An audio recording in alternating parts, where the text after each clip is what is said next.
intended to represent peace, tranquility, serenity.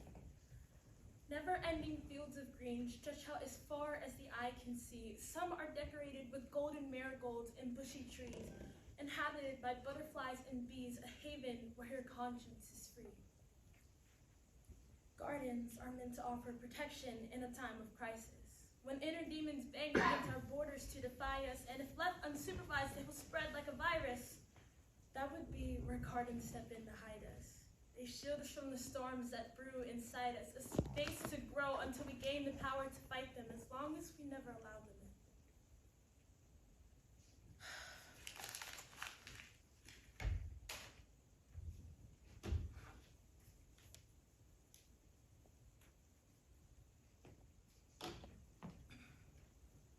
Gardens are sanctuaries for the broken and free. The aroma of jasmines lulls weary senses to sleep, like a soothing hug when you try your best and you still get a D. A home to fall when you can no longer bear the weight pressed upon your knees. That is what a garden is to me.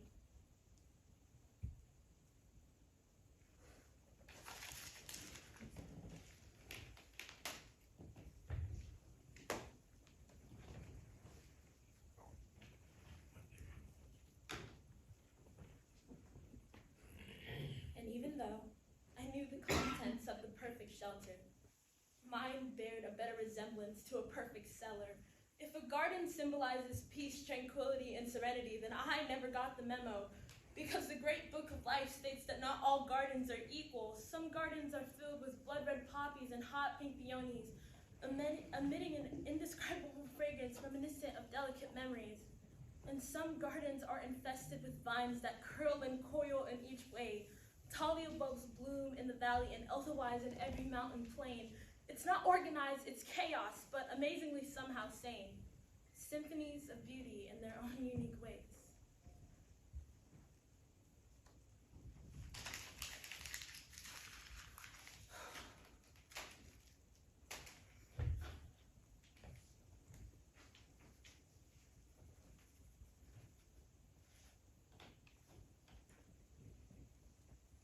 And when I think of all the beauty of pastures with wonders so rare, I look at my sector and conclude that this could never compare. Chip pots and dim lighting are not exotic at all, held no more value than a last-minute gift you could find at a mall. I swear I couldn't help the way my heart filled with disdain. Just how badly had I pissed off God to deserve something so plain.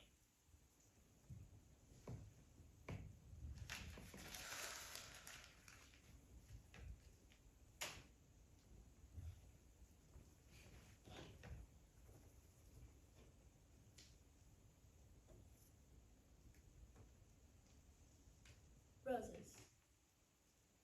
The artwork of my soul, what was intended to gleam, roses white, red, orange, and green, a glimpse of the vast color wheel from baby pink to aquamarine.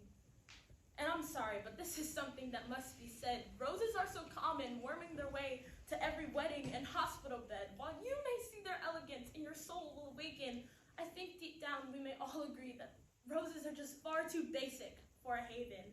Looked down, cast away, and often forsaken. Their meaning is forgotten, and their birthright is taken. Roses are just flowers with no meaning to this generation.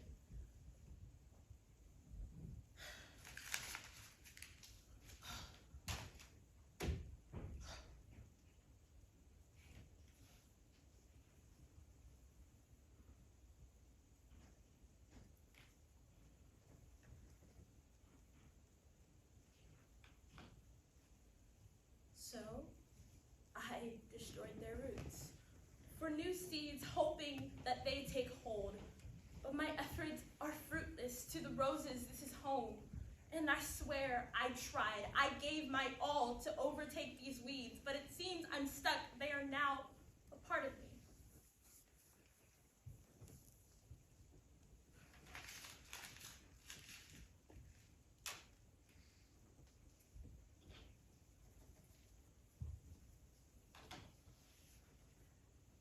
This infestation made the garden suffocating, aiding toxic thoughts on their quest of proliferating. The confines of my shelter had become intimidating. It was time to pack it up, an hour of reallocating. Whatever the demons needed the garden for, it's theirs, they've won. For I claim no ownership over a monstrosity. Believe me, I'm done.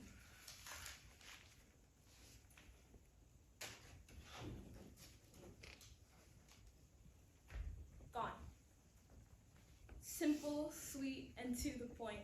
The flowers that plagued my mind were no longer able to disappoint.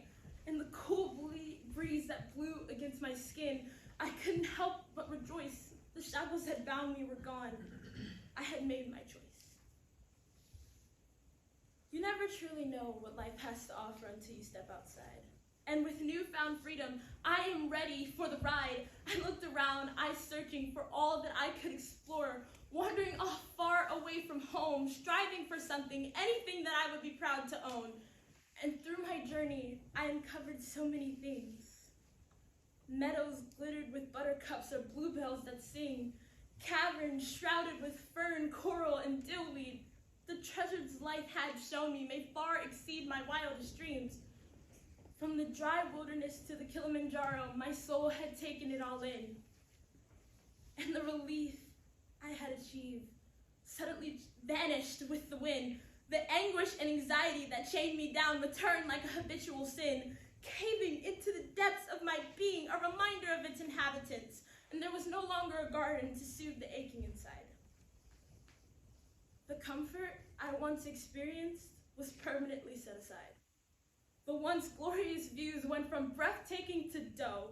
Each blade of grass or petal of a flower felt like burns racing upon my skin. A single choice held my being like a paper lifted by a pin, and then realization appeared with the truth I neglected for far too long.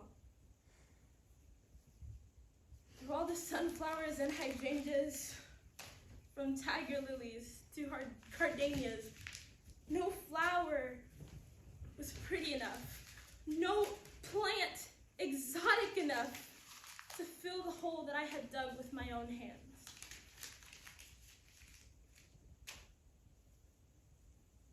If beauty is in the eye of the beholder, then I must be blind. Knowing deep down what I was looking for, no man could find. My mind is infested with insecurities and self-doubt, convincing me into leaving the sanctuary with no plan, just get out. So impulsively I left, well aware it would be tough, because even if my haven was good, that didn't make it good enough. And when I thought of other spaces, my words were of the best quality. But when I was the subject of conversation, how could I allot such a commodity? Realization finally struck, comparing only to a ton of bricks. It was never the roses that were broken, just I that needed to be fixed. And so I packed my bags, sprinting back to the familiar place, the one that I somehow convinced myself would be nothing more than a disgrace. And as I crept upon the sanctuary, God, what a sight for sore eyes. My heart reached longing for the contents I anticipated inside.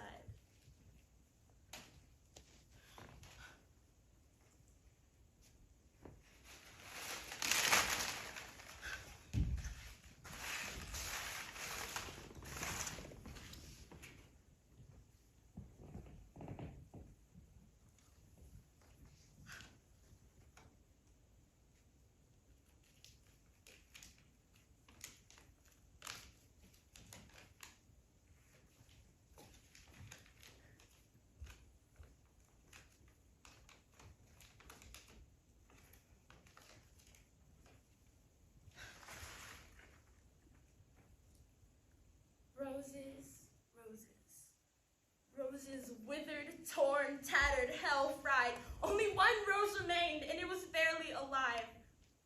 In my disgust and hatred, I failed to realize that even if roses were common, I was grateful they were mine. It took me a while, but now I see the fate of my roses was only up to me. I had solely caused the mutilation of flowers, their corpses on the floor. They were born in anger and frustration, but somehow I still mourn. And now the dirt is on my hands, creating an ugly stain. The garden will one day grow again, but it may never be the same. Gardens represent peace, tranquility, and serenity, but now I get the memo. And maybe if I had cherished what I had, I wouldn't be left with an empty home. It's time for me to make a decision, a choice to gain the confidence and salvage the spoils. Because the only difference between a garden and a graveyard is what we choose to plant in the soil.